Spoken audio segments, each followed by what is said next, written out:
انسان کی زندگی میں سب سے اہم چیز اس کی زندگی یعنی پیدا ہو جانے کے بعد اس کی زندگی کا مقصد، وہ اہم ترین چیز ہے۔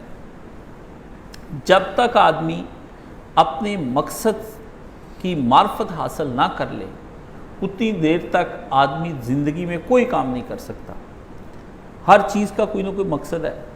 قلم ہے، ہمارے پہننے کے کپڑے ہیں، دنیا میں کوئی نہ کوئی چیز جو موجود ہے، حاضر ہے، جس کو آپ دیکھتے ہیں، اس میں کچھ نہ کچھ اس شے کا مقصد ضرور ہوتا ہے۔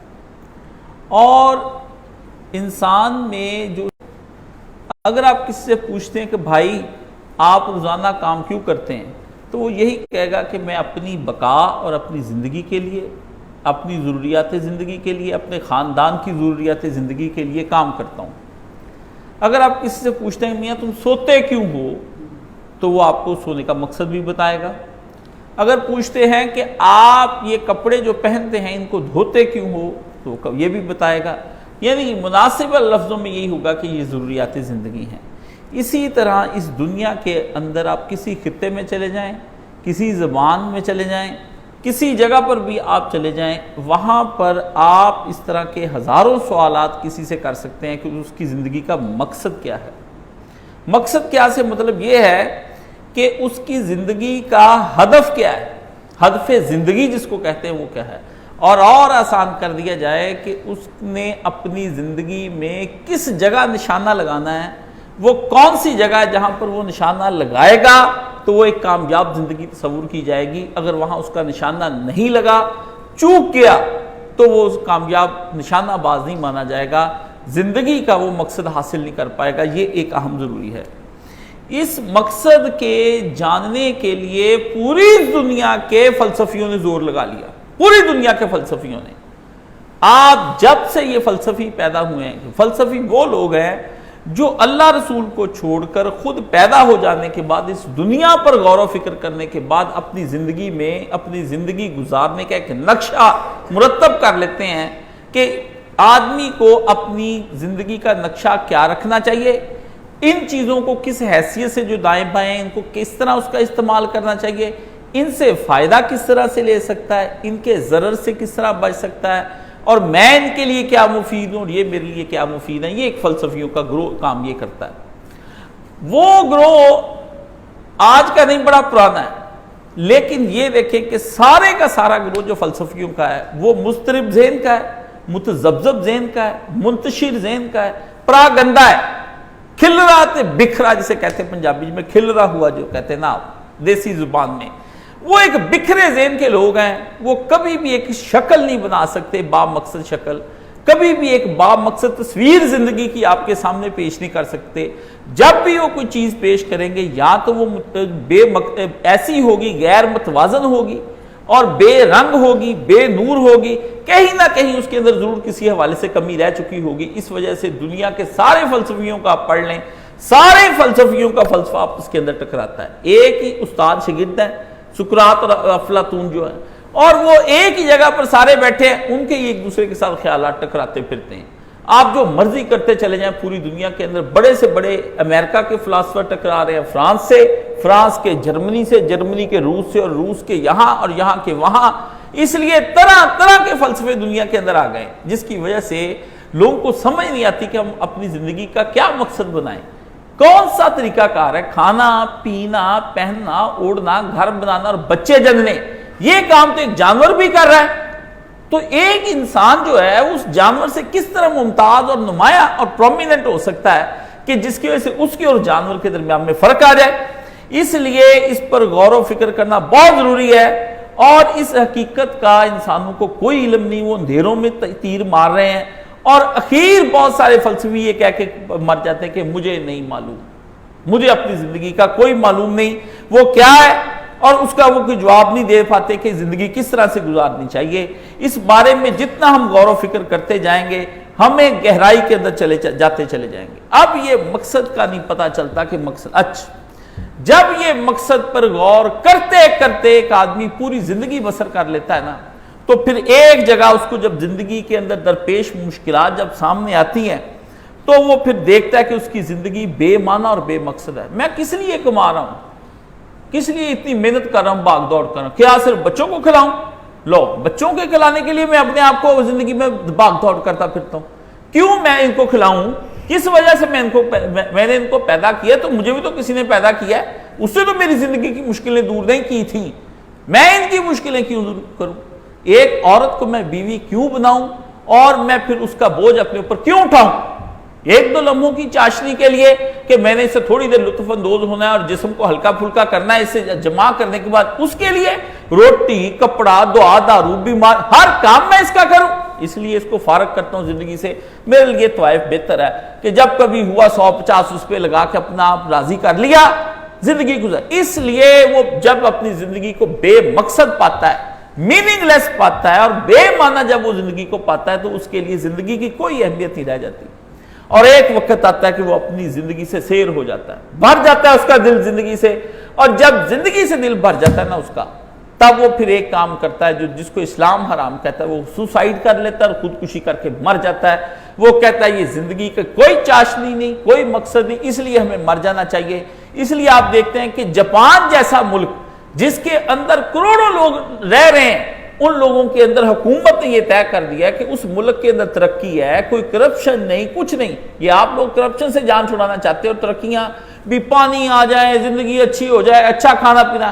سوال یہ اٹھتا ہے کہ جس چیز کی تمنا کے لیے آپ اس ملک میں انقلاب لانا چاہ رہے ہیں وہ ادھر آ چکا ہے, جو خوشحالیاں آپ ادھر چاہتے ہیں وہ ادھر آ چکی ہیں, جو مزے آپ ادھر چاہتے ہیں وہ کئی گنا زیادہ وہ بنا چکے ہیں.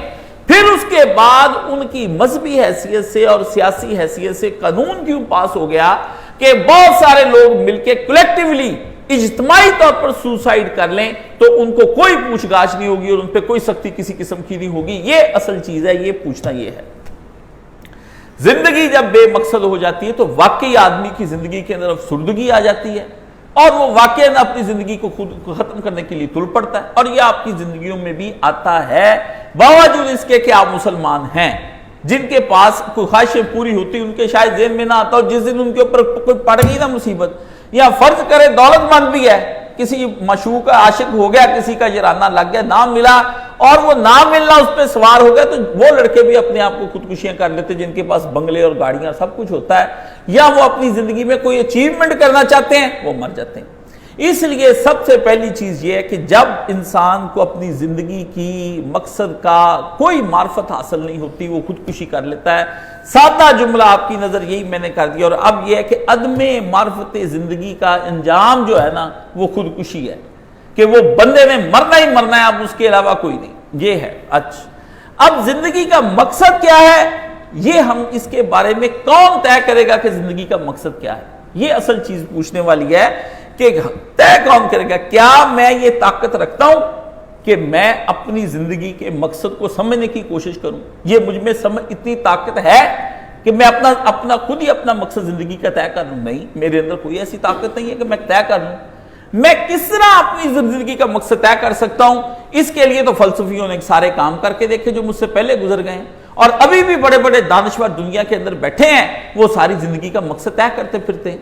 اس لیے یہ بھی انسان کے بس کی بات نہیں تھی کہ وہ اپنی زندگی کا کوئی مقصد طے کرتا. اس کے لیے اس کو مقصد طے اس کا وہ کرے گا جس نے اس کو خلق کیا ہے, وہ اس کا مقصد طے کرے گا. جس نے اس کو بنایا ہے نا, اپنی خلق پر دیکھے بھی, یار میں جو اپنے کہتا ہوں کہ مقصد ہوں, میں جب کوئی چیز بناتا ہوں, خود اپنی زندگی میں کوئی ایجاد کرتا ہوں اور کوئی لوگوں کو ڈسکوری کر کے کوئی چیز دیتا ہوں, کوئی کیمرہ دیا, کوئی گاڑی دی, کوئی موٹر سائیکل دیا, کوئی پنکھے, کوئی ٹیوبیں, ہزاروں بے شمار گیجٹس میں نے تیار کیے, تو میں نے اس کا کوئی مقصد رکھ کے طے کیا ہے. اگر اسی طرح سے میں بھی ایک دنیا کے اندر زندگی ہوں, تو مجھے بھی کسی نے آخر خلق کیا ہوگا. جب میں کسی چیز کے مصنوعی ایک وقتی اور عارضی خالق ہوں کسی چیز کا, تو اس کو بنانے کے لیے میں مقصد طے کرتا ہوں وہ کیسے کام کرے گی, کیسے چلے گی, کتنے گھنٹے آپ نے مشینری کو ریسٹ دینا ہے ورنہ یہ جل جائے گی, یہ زیادہ موٹر نہیں چلانی. یہ طے کس نے کیا؟ وہ جو اس کا عارضی طور پر اس کا خلق کرنے والا آدمی تھا, جس نے اس کو طے, وہی اس کا خالق ہی طے کرتا ہے کہ اس کی زندگی کا کیا مقصد ہے. جب ایک بے جان چیز کی زندگی کا مقصد ایک آدمی طے کر رہا ہے, ٹھیک ہے کہ وہ زندگی کس طرح سے چلے گی اور کیا وہ کام کرے گی، جیتا جاگتا شعور والا انسان طے کر رہا ہے۔ تو ایک جیتے جاگتے شعور والے انسان کی زندگی کا مقصد بھی پھر وہ طے کرے گا جس نے اس کو خلق کیا ہے۔ یہاں ضرورت آ کے پھر آدمی خالق کی طرف توجہ ہوتا ہے، یہ ہے ضرورت خالق۔ یہاں ضرورت اس کو محسوس ہوئی جب اس نے اپنے مقصد کو دیکھا، تو پھر اس کو محسوس ہوا کہ کوئی خالق ہونا چاہیے، اس کی مجھے پھر خالق جب ہونا چاہیے، اس کی زندگی نے خود ہی ثابت کر دیا اور اس کے سوالوں کا جواب خود اس کے اپنے ذہن میں آیا کہ خالق ہونا چاہیے۔ اب اس خالق کے در پہ ہو جائے کہ وہ خالق کہاں ہے، مجھے اس کو ڈھونڈنا ہے، اس کے لیے پھر وہ چل پڑے اور یہ دیکھتا ہے کہ جب میں خالق معمولی سا آدمی ایسا ہوں کہ میں یہ کہتا ہوں کہ یہ ہونا چاہیے اور میں اس کے لیے آدمی کو خود گائیڈ کرتا ہوں، تو اس خالق کو بھی ہونا چاہیے تھا کہ جس نے مجھے شعور دیا یہ کہ شے کو بنانے کے بعد اس کی ہدایت کا کوئی سامان بھی کرنا چاہیے۔ اگر ایسا ہے تو پھر ضرور میرے خالق نے بھی میری، کیونکہ مجھ میں جو خوبیاں آئی ہیں ساری کی ساری وہ کسی کی دی ہوئی ہیں، جس کے اگر میرے اندر سننے سوچنے سمجھنے کی اور شعور حیات کا اتنا نالج اور اتنا علم ہے کہ میں کسی کی ہدایت کا سامان لازمی طور پر کسی شے کا کرتا ہوں، تو اس کو بھی کرنا چاہیے جس نے مجھے خلق کیا ہے۔ یہاں پر ضرورت پھر ہو گئی، یہاں پر ضرورت ہدایت پر آگے آدمی کی ضرورت ہدایت کیا ہونی چاہیے یہ اس کے اوپر آگئی، یعنی مقصد سے بات چلی خلق تک گئی، خلق سے خالق تک گئی۔ خالق کی خوبی کے اندر یہ خوبی ہونا لازم ہے کہ وہ خالق جو ہے، ہر خالق کے اندر یہ خوبی لازم ہے کہ وہ اس کی ہدایت کا سامان بھی کرے۔ اگر وہ خالق شعور والا ہے، حیات والا ہے، علم والا ہے، قدرت والا ہے، ارادے والا ہے، تو خالق کو چاہیے اس کے ساتھ کچھ کرے، یہ لازمی طور پر ہے۔ یہ آپ یہ دیکھ لیں، انسان اپنے بچے کو خود خلق نہیں کرتا لیکن اس کے خلق ہونے کا سبب بنتا ہے۔ آپ دیکھ لیں کہ انسان اس کے اوپر کتنا شفیق ہوتا ہے، وہ اس کو بتاتا جاتا ہے کہ بیٹا ہاتھ نہیں لگانا یہ گرم ہے، اس کو ہاتھ نہیں لگانا یہ ٹھنڈا ہے، بیٹا کیچڑ میں نہیں جانا، بیٹا ہم نے سائڈ پر چلنا ہے، بیٹا یہ چیز سانپ نہیں پکڑنا، بیٹا بکرے کے ساتھ تم کھیل سکتے ہو، ہر چیز، بیٹا بجلی ہے ہاتھ نہیں لگانا، لیکن دوسری چیز کیمرہ اس کو ہاتھ لگاؤ کھیلو۔ کیا ہے کہ وہ اس کے اوپر شفیق ہے، مہربان ہے، اس وجہ سے وہ رحیم ہونے کی وجہ سے اور اپنے کریم ہونے کی وجہ سے اور شفیق ہونے کی وجہ سے اپنی اولاد کو ہدایت دیتا ہے۔ اسی طرح ایک خالق جس نے ہمیں خلق کیا، جس نے یہ صفتیں شفیق، رحیم، کریم مجھے بنایا ہے، وہ خود بھی شفیق اور رحیم اور کریم ہوگا تو اس نے مجھے اس طرح کی صفات عنایت کی ہیں، ورنہ وہ کہاں سے مجھے صفات عنایت کر سکتا تھا۔ ایسی صورتحال میں اس شفیق اور کریم اور رحمان اور رحیم کا یہ فرض بنتا ہے کہ مجھے لازمی طور پر بتائے کہ تاکہ میں اپنی زندگی کو صحیح طریقے سے مینج کر سکوں۔ یہ اصل چیز ہے اور یہ اصل حقیقت ہے کہ انسان کی زندگی کا مقصد کون طے کرے گا؟ اس کا خالق طے کرے گا۔ یہ اس کے بعد پھر اگلا مرحلہ یہ آ جاتا ہے کہ کیا ہم اپنا مقصد سمجھنے کی طاقت رکھتے ہیں؟ بالکل نہیں، ہم اپنا مقصد سمجھنے کی طاقت، یہ کہ اپنا خود ہی اپنا مقصد سمجھنے کی، کوئی ہمیں سمجھائے گا تو پھر ہمیں سمجھ آئے گا، کیونکہ اگر میں اپنے مقصد سمجھنے کی طاقت رکھتا ہوتا تو پھر وہ دوسرے اتنے فلسفی جو اتنا سوچتے ہیں، جنہوں نے 100 اور 40 کتابیں لکھی، مجھ سے زیادہ ذہین اور انٹیلیجنٹ اور انٹلیکچوئل لیول پر لوگ بیٹھے ہیں، انہوں نے کیوں پھر آپس میں جب اختلاف کیا تو وہ کس بنا پر کر لیا انہوں نے؟ سب لوگوں نے اختلاف، میں تو نہیں، وہ تو نہیں پہنچ سکے، اور اگر میں بھی عمر صرف کر لوں نہ وہ پہنچے، انہوں نے بھی خودکشیاں کی، آخر میں جا کے بدکاریوں میں ملوث رہے، شرابیں پی، لڑکوں کے ساتھ بدفعلیاں کی، مر گئے فلسفیوں کو یہی نہ آپ کہیں گے فلسفی کی اور نبی کی زندگی کا یہی فرق ہوتا ہے۔ فلسفی کی زندگی آپ پڑھنے کے بعد کوئی شے متعین نہیں کر سکیں گے، اور نبی کی جو زندگی پڑھنے کے بعد متعین ہو جائے گا سارا کچھ زندگی کا کہ کس طرح۔ اس لیے ان کی اگر کسی آدمی نے کسی بھی فلسفی کا اٹھنا بیٹھنا سونا جاگنا کوئی چیز، خیالات چھوڑ دیں ایک طرف، بھی اس کے خیالات کیا تھے، وہ کہتا تھا یہ ہونا چاہیے، نہیں، وہ کرتا کیا تھا، یہ اصل مقصد ہے، اس کو ڈھونڈنے کے وہ کرتا کیا تھا۔ نبی ایسا خیالات کس کے؟ خیالات تو آپ بھی بڑے اچھے پیش کر دیں گے، خیالات میں پیش کر دوں گا۔ ایک ٹھگ قسم کا سیاستدان جو آج کل بھی پھر رہا ہے وہ بھی خیالات آپ کو بڑے اچھے پیش کر دے گا کہ میں یہ چاہتا ہوں ریاست مدینہ کی بن جائے، فلانا بن جائے۔ اس کی اصل زندگی دیکھنی ہے نا کہ تو ریاست مدینہ کا حکمران عمر جیسا ہی بنے گا، تجھے ایک دفعہ دیکھ کر ہم نے دیکھ لی کہ یا بعد میں بھی تو بن سکتا ہے۔ یہ سوال ہے جو آپ کی زندگی کو ہر چیز کو نکھر کر سامنے آ جائیں گے۔ اگر آپ نے وہ سوال نہیں نا اپنے اندر حل کیے، یہ میرا خطبہ ضائع کر دیا، بالکل اس شخص کو چاہیے مجھ سے سوال بھی نہ کرے اور اپنی شکل بھی گم کر لے مجھ سے، میرا اس سے کوئی واسطہ نہیں۔ کیوں؟ مجھے پتا ہے میں جس زور لگا کے جتنی محنت کر کے سادہ لفظوں میں فلسفیوں کے اتنے بڑے سوال اور ان کی کتابیں پڑھنے کے بعد آپ کے سامنے رکھ رہا ہوں، ڈھیروں کے ڈھیر کتابیں پڑھتا ہوں، مجھے پتا ہے یہ آسان کر کے سمجھانا کتنا مشکل کام ہے۔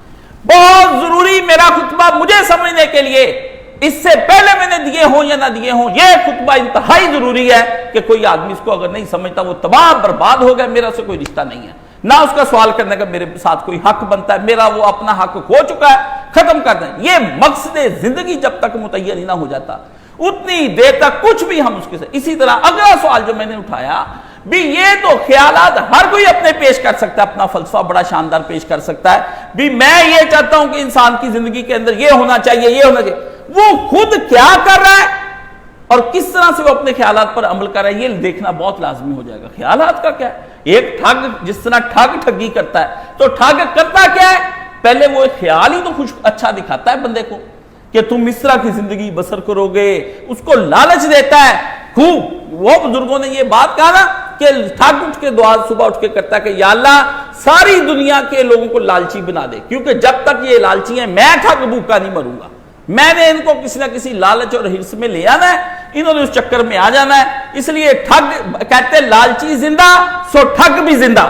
اس وقت دنیا کے اندر اتنے مفکرین، سیاسی، دینی، ہر حوالے سے اتنے ٹھگ اکٹھے ہو گئے ہیں کہ وہ آپ کو اپنی زندگی کے مقصد سے ہلانے کے لیے، اپنا مقصد پورا کرنے کے لیے، اپنی حرص پوری کرنے، اپنے اندر کے لالچ پورے کرنے کے لیے آپ کو استعمال کرتے ہیں اور آپ کو جذباتی طور پر گرم کر کے کسی نہ کسی حوالے سے کسی نہ کسی شے کو چھیڑ کے انسان کے دل کے اندر کچھ ایسے تار ہیں جو جذباتی تار گنے جاتے ہیں اور وہ دل کے اندر ہے، دماغ کے اندر وہ تار نہیں ہے۔ جو آدمی اس تار میں سے کسی ایک تار کو چھیڑنے میں کامیاب ہو گیا وہ اس آدمی کے دل پر قبضہ کر لیتا ہے۔ لڑکی جب پھنساتا ہے کوئی مرد یا کوئی لڑکیاں آج کل مرد پھنسا رہی وہ کسی طریقے سے، وہ ایک دل کا تار ایسا ہوتا ہے جس کو بندہ چھیڑ دیتا ہے، جب وہ تار بجتا ہے پھر ٹنگ کی آواز ایک سر چھڑتا ہے جس کے نشے میں آدمی پھر ساری زندگی ضائع کر دیتا ہے۔ اس کے پیچھے لڑکیاں ماں باپ کی عزت کھو دیتی ہیں اور لڑکا ماں باپ کی حیائیں کھو دیتا ہے۔ یہ ہے وہ زندگی، یہ مثالیں چھوٹی چھوٹی، اس لیے میں آپ کو فضول اور گھٹیا مثالیں بھی بعض کا دینی پڑتی ہیں ہمیں۔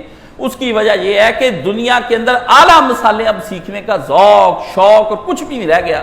لوگوں کو ایک گھٹیا مثالیں، ایک آدمی ایک یہاں پر ناراض ہو کے چلا گیا، جی قائد صاحب بڑی لوئسٹ لیول بولتے ہیں اور بہت برا بھلا کہتے ہیں۔ میں نے کہا تمہارا اپنا لیول کیا ہے؟ سامنے تو اگر کسی بندے نے کوئی بہت فلسفیانہ بات کرنی تو آ کے بیٹھ جائے، 10 منٹ میں ایسی گفتگو کروں گا جو زبان آور ٹی وی پر بیٹھے ان سے اچھی نہ بولوں تو پھر آپ کہیں۔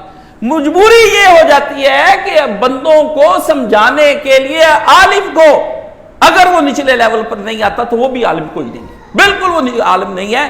لوگوں کی عقلوں کی حساب سے گفتگو کرنی پڑتی ہے۔ اپنے فلسفے جھاڑ کے میں چلا جاؤں اس میں کیا مجھے فائدہ ہوگا؟ کوئی چیز حاصل نہیں ہوگی۔ اس لیے جب تک آپ کسی بھی آدمی کی نجی زندگی نہیں پڑھ لیتے اتنی دیر تک آپ فیصلہ نہیں کر سکتے کہ اس کے خیالات کیسے تھے کیسے نہیں تھے۔ خیالات کا کیا ہے؟ اچھے ہو جانا۔ نبیوں کا اور فلسفیوں کا یہی فرق ہے کہ نبیوں کی زندگیاں ایسی ہیں وہ لوگوں کے سامنے پیش کی جا سکتی ہیں، منہ نہیں بندہ چھپا سکتا، اور ہماری عام لوگوں کی اور فلسفیوں کی ہماری زندگیاں توبہ ایسی ہیں، ہم کہتے ہیں یا ستار العیوب اور یا ستار الذنوب، ہمیں ڈھانپ کے رکھنا ہمارے عیبوں کو اور ہم کو یہ ہم اللہ مستور اور آتے نا، یا اللہ ہمیں ڈھانپ کے رکھی ورنہ ہمارے جتنے عیب ہیں۔ اس لیے یہاں تک کا میں نے آپ کو سمجھا دیا کہ مقصد ہمارا خود اپنی تلاش کرنا ہمارے بس میں نہیں رہ گیا، ہمیں پھر کوئی ایسا ہونا چاہیے جو ہمیں ہمارا مقصد بتائے بھی اور اتنی اس نے ہمیں صلاحیت دے رکھی ہو کہ ہم مقصد کو سمجھ بھی جائیں۔ اگر اس نے ہمیں یہ صلاحیت نہیں دی مقصد سمجھنے کی تو پھر اس کا مقصد سمجھانا بھی بے فضول، بالکل فضول ہے، ٹھیک ہے؟ وہ فضول چیز ہے کہ وہ اگر ہمیں جو اس طرح طریقے سے سمجھا رہا ہے کیونکہ مجھ میں صلاحیت ہی نہیں۔ اس لیے شرع محمدی کے اندر صلی اللہ علیہ وآلہ وسلم وہ آدمی جو مجنون اور پاگل ہے، وہ مرفوع القلم ہے، وہ غلط حرکت بھی کوئی کرتا ہے یا کچھ بھی وہ کسی کے ساتھ بدتمیزی کر لیتا ہے یا پاگل آدمی، اسلام کہتا ہے اس کے اوپر کوئی سزا نہیں لاحق ہوگی۔ جس طرح حضرت عمر کے دور میں ایک پاگل لونڈی کے ساتھ کسی نے زنا کر لیا، وہ بچہ پیدا کرنے والی ہوگی تو انہوں نے تو فیصلہ کر دیا تھا اس کو، لیکن حضرت علی نے کہا اس بیچاری کو تو پتہ ہی نہیں میرے ساتھ کیا ظلم ہو گیا ہے۔ یہ بات سمجھنے کی ہے کہ مرفوع القلم ہے، اس لیے نابالغ کے بارے میں احکامات لاگو ہو جاتے ہیں کہ اس کا ابھی بالغ ہی نہیں ہوا، اس کی عقل کے مادے نے شعور ہی نہیں ابھی پکڑا تو کس طرح سے؟ اس لیے سویا آدمی کے اوپر بھی کہتا کوئی فرق نہیں پڑتا. کیوں؟ وہ سو گیا، اس کو پتہ ہی کوئی نہیں. اس لیے کیوں ہم کہیں گے تم نے نماز جان بوجھ کے اپنی جو ضائع کر لی؟ بے ہوش کو نہیں پتہ چلتا.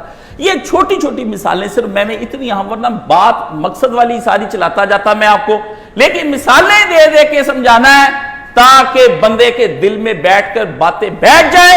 اللہ نے قرآن میں نبی ہوتا ہی وہ ہے جو تیرے رب کی باتیں کھول کھول کر لوگوں کے سینوں کے اندر جاگزی کرنے کی کوشش کرتا ہے کہ بات سمجھ آ جائے. اس لیے خدا کے اوپر یہ لازم آ جاتا ہے کہ جن کو وہ پھر زندگی کا شعور دے ان سے اپنے بتانا اس پر فرض ہو جائے گا کہ اتنی طاقت تھی. پھر اگر ہم کہیں گے مجھ میں طاقت نہیں تھی، پھر وہ ہمیں باور کرائے گا کہ تجھ میں طاقت تھی لیکن تو سست ہوا، کاہل ہوا، جھوٹا تھا، مزوں میں زندگی بسر کی، خواہشات نفس کا پیروکار ہوا، تو لالچی تھا اور تو نے زندگی برباد کر کے اپنی ساری یہاں پر آیا. اس لیے تیری زندگی کا کوئی مقصد نہیں یہاں پر رہ جاتا. اس لیے نبی کریم صلی اللہ علیہ وسلم ہو یا کوئی آدمی، ان کے درمیان میں آپ کو فرق کرنا پڑے گا. اللہ پاک نے اس لیے یہ آپ کو بارے میں یہ فرما دیا کہ آپ کو مقصد زندگی پتہ ہونا چاہیے. اگر نہیں تو قیامت کے دن ہم پھر ڈائریکٹ جنت میں جانے کے حقدار ہیں. احتساب یا جواب دہی کا عمل یہ اللہ تعالیٰ کو مرفوع القلم ہمیں لکھنا پڑے گا اور ہمیں جنت دینی پڑ جائے گی. یہ الگ. اگر حساب لینا ہے، وہ کہتا ہے کہ میں لوگوں کا حساب لوں گا اور حساب کا وقت قریب آ گیا اور لوگ ہیں کہ ابھی تک غفلتوں میں پڑے ہوئے ہیں. استغفر اللہ استغفر اللہ. میں کہتا ہوں پورے قرآن مجید میں یہ ایک 17ویں پارے کی ابتدائی آیت ہے جی، اقترب الساعۃ، کہ آ گیا وقت قریب. 17ویں پارہ شروع یہیں سے ہوتا ہے اور لوگ ہیں کہ غفلتوں میں پڑے ہیں، فی غفلت مورد، اپنے مزے کر رہے ہیں زندگی کے. غفلت نہیں ہونی چاہیے. اس لیے یہاں پر یہ کہ سمجھنے کی کیا مجھ میں اپنا مقصد سمجھنے کی صلاحیت ہے؟ اللہ کہتے ہیں بالکل، جو میں سمجھاؤں گا وہ تجھ میں سمجھنے کی بھرپور صلاحیت ہے. اس لیے ھدی للناس، اللہ نے کہا یہ ہدایت جو ہے وہ لوگوں کے لیے ہے. یہ نہیں آپ کہہ سکتے کہ افریقہ کا بیٹھا ہوا بندہ ہے اس کے اندر ہدایت سمجھنے کی صلاحیت ہی نہیں. اللہ کہتا ہے الناس، یہ ساری دنیا کے لوگوں کے لیے. قل اعوذ برب الناس مالک الناس، اپنے آپ کو رب کہتا ہے سب کا، اور ادھر سے ھدی للناس کہتا ہے کہ یہ ہدایت جو ہے سب کے لیے. ہندو سکھ کو بھی یہ ہدایت سمجھ آتی ہے، ٹھیک ہے نا، پارسی کو بھی آتی ہے، دہریے کو بھی آتی ہے، ایگنوسٹک کو بھی آتی ہے. کوئی بندہ ایتھیزم کا قائل ہو یا ڈیزم کا قائل ہو، وہ اس کو یہ سمجھ آتا ہے سارا کچھ. یہ آپ نہ کہ اس کو سمجھ نہیں آتا، یہ بالکل نہیں. اس نے اپنی سمجھ کے اوپر اتنے پردے اور حجاب ڈال لیے ہوئے ہیں کہ وہ اپنے نشے میں، جس طرح ایک آدمی نشے میں ہوتا ہے اس کو کچھ نہیں پتا چلتا. آپ کہتے ہیں یار اس وقت یہ نشے کی حالت کے اندر ہے، اس لیے ہم کیوں اس بندے کو کچھ کہیں، جب اس کو ہوش آ جائے گا نا پھر اس سے بات کریں گے، ابھی اس کو نشہ اس کا اتر لینے دو. اسی طرح خواہشات کا ایک نشہ ہوتا ہے اور وہ نشہ آدمی کے اوپر صرف موت ہی آ کے اس کو توڑتی ہے اور کوئی چیز اس کی نشہ توڑ سکتی ہے. یا پھر وہ اس کا قلب ایسا ہو کہ نبی کی نصیحتیں اس کے اوپر بمباری کی طرح ہوں. وہ بجلی کا کڑکا تھا یا صوت ہادی، عرب کی زمین جس نے ساری ہلا دی. اتر کر وہ پھر سوئے قوم آیا اور ایک نسخہ کیمیا ساتھ رہا ہے. حالی نے کمال کر دیا، کہتا وہ بجلی کا کڑکا تھا یا صوت ہادی. وہ آواز نہیں تھی کہ ہدایت کرنے والے کی، وہ بجلی کے کڑکے تھے. جیسے بجلی رات کو کڑکتی ہے اور بندوں کے دل دہل جاتے ہیں نا، رات و برق. اللہ فرماتا ہے کہ ہم نے پھر اس کے اوپر ایک گرج اور چمک دونوں طریقے سے اس کے اوپر برسائی ہدایت کی، لیکن اس سے اپنے کان بند کر لیے اور آنکھ اس کی بات جو تھی وہ بھی نہ دیکھ پائی. اس لیے اللہ فرماتے ہیں ایسے لوگوں کا ہم ان کی ابصارہم، ہم ان کی پھر بصیرت چھین لیتے ہیں جس سے اپنے اوپر سارا اپنے پردے ڈالے ہوتے. یہ بات انتہائی سمجھنے کی. اور جو آدمی، جو بچہ، جو نوجوان، جو بڑھا آوارہ اور جو عورت، جو بڑھیا، جو یہ اس خطبے کو نہیں سمجھ سکا وہ ناکام ہے، وہ فضول زندگی گزارا ہے. اس کو چاہیے وہ وہی کرے جو جاپان کے اندر اس کو جاتا ہے، وہ دفع ہو جائے، وہ ہمارا ویسے ہی مخاطب نہیں. ایک بات تو یہ آپ اس کے اندر سمجھ لیں، تین جڑے ہیں نا الگ الگ دائرے، انہاں دی حدود نو پہچاننا چاہیے. انہاں نوں جدو گڑبڑ کرنے دے پڑھے لکھے بندے بھی سائنس، فلسفہ اور مذہب. سائنس کا تعلق صرف محسوسات نہ، یہ اگر دخل دیندی نہ مذہب دے بارے تو بالکل غلط ہے. یہ نہ خدا دے ہاں بارے کہہ سکتی نہ، کیونکہ وہ محسوسات دے دائرے تو خارج. یہ وہ بارے ہاں بھی نہیں کہہ سکتے نہ بھی کہہ. اگے فلسفہ کہ اس کائنات نو ویکھ کے اندازہ کرنا یہ بنی ہوئی دنیا جہاں ڈسپلن آرڈر جہاں ایسی اچھی ترتیب یہ دس دی ہے بھی کوئی پلان ہے، کوئی برین ہے. یہ سارا اگے سوچ شروع ہوتی ہے، محسوسات نہیں، عقل کا دائرہ محسوسات تو اگے شروع ہوتا ہے، جہی چیز حواس کی آ گئی وہ مادی ہوگی، یہ سائنس ہے، سائنس تو اگے ہے فلسفہ کہ وہ سوچ بچار کرتا، مگر یہ بھی ظن و تخمین ہے، فلسفیاں اختلاف ہے، کوئی خدا دا قائل ہے، کوئی منکر، حق تے نہیں پہنچے۔ ایک کیا دین دا دائرہ کہ جتنے ٹامک ٹوئیاں نہیں انہاں بندے نے اپنی طرفوں کوئی نہیں کیتا، نہ سوچ بچار ہے، خود ڈیوائن جڑی ہے پرسنالٹی انہیں آپ اپنا نہ خیال زار کیتا انہوں نے، وہی کہہ لو اللہ نے خود حق دسیا جڑا اس دھیان چلاؤں، اس وے ہمیں فلسفہ بچ واڑ لینا سائنس وال بالکل غلط، یہاں دی حدود جدے، اسی وہ ٹنگ نہیں اڑاؤں، سوچ بچار کرتے رہن، نظریات پیش کرتے رہن، کوئی صحیح نکل گے غلط کوئی نہیں، بسم اللہ دین ہے انہیں کہتا کہ حقیقت ہے، اس تو بعد حقیقت نہیں غلط ہے۔ خالد صاحب کو چاہیے بھی جڑے حقائق بیان ہوئے نا دین نے کیتے اتنے کوئی سوال کر، یہ کی سائنس کی آدھی تجھے یہ بے شک سوچ بچار کرتے رہن، کوئی نظریات غلط ہون کوئی صحیح ہون، جو حقائق ثابت ہون گے سر متھے سے، جو خیال ہی نکلن گے مفروضے انہیں آپ ہی رد کر دینے۔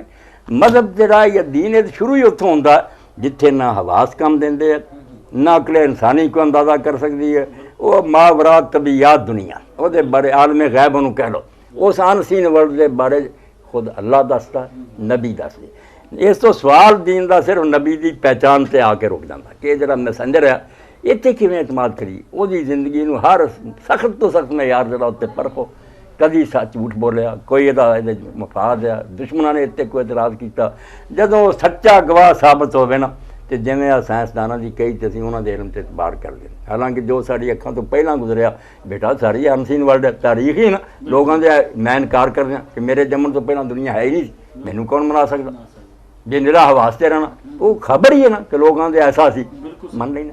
یہ دین دے بارے صرف پیغمبر کی شخصیت اتنے بالکل کرٹیسزم ہے، اسی کھلا موقع دیاں گے کہ ایک دشمن بن کے تسی پرکھ لو کہ اگر یہ اندر کوئی جھوٹ اور عیب نظر آتا تو انہوں رد کر، اور اگر وہ زندگی دعائی دے رہی بے تو سچا دنیا کوئی نہیں پیدا ہوا، کیوں نہیں وہ خبر تھی من۔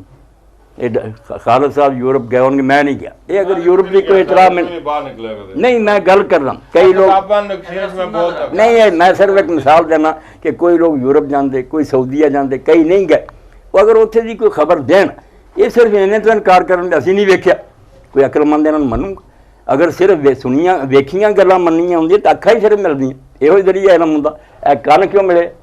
999 صرف سما سن، صرف مخبر جڑا انہوں صادق ویکھنا، یہ غرض تو نہیں کوئی، یہ گل سچی ہے، زندگی پر دا تجربہ کہ بس پھر خبر تے اسی اعتراض نہیں کر سکتے۔ دین نے جو خبراں دیتی نا مولویوں نوں چھڈو، اسی آپ انہاں تو تنگ ہے، میرے جڑے خطبے جنہ میں انہاں تے ناراض ہیں کہ دین دی صحیح انٹرپریٹیشن کرتے، کیوں پڑھے لکھے لوگ دین تو نفرت کرتے، دین جنہ معقول اور ہے لاجیکل کوئی شے نہیں، مگر غلط تفسیر جڑی ہے وہ لوگوں نوں بیزار کر دی۔ میں یار تسی ڈاکٹر صاحب کو نہیں سیکھا، سارے سامنے انہیں اعتراف کیتا نہ میں قرآن حدیث جاننا نہ فقہ، میں قرآن مجید کے بارے بھی صاف کہتا پیا 3 رکوع جڑے ادھر لگنے چاہیے، میں توبہ توبہ توبہ، اللہ تعالیٰ کی ترتیب نو غلط کر دے، سمجھن کی کوشش کرو، اللہ نے جس طرح یہ لکھ دیتے ہیں یہ نہیں ٹھیک، تسی بالکل کھلے دل نہ کوئی تمہیں مرتد نہیں، دہری نہیں، کچھ بھی نہیں، نہیں کیوں کہنا اسی سمجھنے کہ جڑا دین دے بارے پوچھے کیوں کاش اسی تو خوش ہونے، اور بھی 20 بندے کٹھے کرو، مگر گل جڑی نا قرآن اور اللہ دے رسول علیہ السلام تو جو صحیح ثابت ہے نا، کئی لوگوں نے خالد صاحب ایک اس طرح ہی سی ماسٹر عبدالغفور انڈین دور سی اسے انگریزی حکومت، وہ پڑھ کے نا مسلمانوں کی کتاباں ہسٹری وغیرہ بسم اللہ نہیں پی لوں گا پھر نہیں دوسرا پانی ہوں خالد صاحب کی طرح پڑھ کے نا وہ دھرم پال بن گیا، آریہ ہو گیا، ترک اسلام انہیں لکھی، کیا مسلمانوں کی کتاباں کسر انبیاء سارے وہ کسے دے قابو نہ آریہ جڑے سے وہ لے کے پال گیا شہر و شہر پھر۔ مولانا ثناء اللہ رحمۃ اللہ علیہ بالکل تہاڈی طرح وہ ایک عالم سمجھدار سی، انہاں کیا دھرمپال گل سن جنہیں یہ کتاباں لکھیاں قبراں چلے گئے تو جا کے حساب دین رہے کیوں لکھیا تو گل کر جڑی قرآن نے کہی جڑی اللہ دے رسول تو صحیح ثابت ہے وہ تینوں کوئی اعتراض نہ سی، جڑی تھلی کرائیے وہ خالد صاحب ایسی گل اپیل کیتا، انہیں مجمع گزرن والے کتاباں اپنی منگوا کے نا اگ لاتی، انہیں آخیا باقی ٹھیک ہے مولویاں دی لکھیاں تو میں متنفر ہو گیا، گل خدا دی کتاب دی کرنی ہے یا اللہ دے رسول دی کرنی، وہ تے تسی سوال اپنے سارے کرو مرتب، دوستانوں بھی آکھو ਇਨਸ਼ਾਅੱਲਾ 100 ਵਾਰੀ ਵੀ ਆਉਣਾ ਪਊ, ਮੇਰਾ ਆਪਣਾ ਘਰ ਹੈ, ਬਵਾਂਗੇ। ਮਗਰ ਗੱਲ ਸਿਰਫ ਅੱਲਾ ਦੀ ਕਿਤਾਬ ਦੀ ਹੋਵੇ ਸਵਾਲ, ਕਿਆ ਕੁਰਾਨ ਪਾਕ ਦੀ ਗੱਲ ਨਹੀਂ ਸਮਝ ਪਹਿਲਾਂ ਡਾਕਟਰ ਸਾਹਿਬ ਗੱਲ ਵੀ ਕਰ ਲਓ ਨਾ ਡਾਕਟਰ ਸਾਹਿਬ, ਤੁਸੀਂ ਕਰੋ।